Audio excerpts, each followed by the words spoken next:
one of the things that Paul Graham used to say that I think has never became as like venerated advice to the degree it should have is this idea that you should try to be relentlessly resourceful.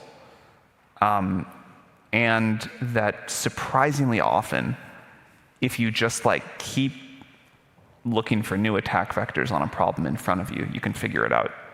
And I think this is one of like the most important skills in life. And it's surprisingly learnable or teachable, whatever you want to say.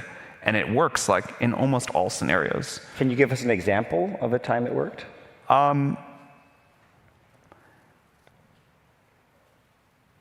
think even just to use the example that you were going out, we needed to like figure out how to get a deal done with this mobile operator, and they didn't really work with startups or technology companies in general.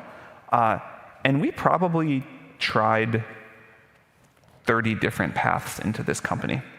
At one point, the key decision maker said, I'm finally going to meet with you because I want you to like stop bothering us.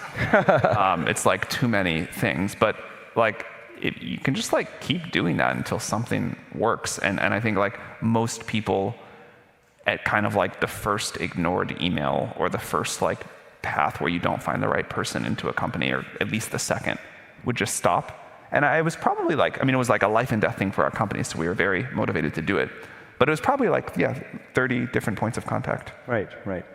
And how do you know when or if to quit? You're 19 years old, you're sending these emails to the chief technology officer, some giant company, your emails keep getting ignored. At what point does it become kind of crazy? I think there's definitely a balance.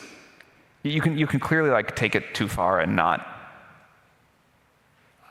learn or not adapt or whatever.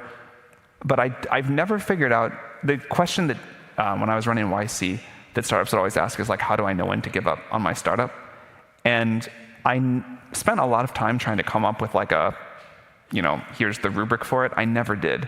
I think all of these things are judgment calls. You can learn them by like very large data sets and trying a lot of times, but it's hard to say here's the one recipe that always works. Okay.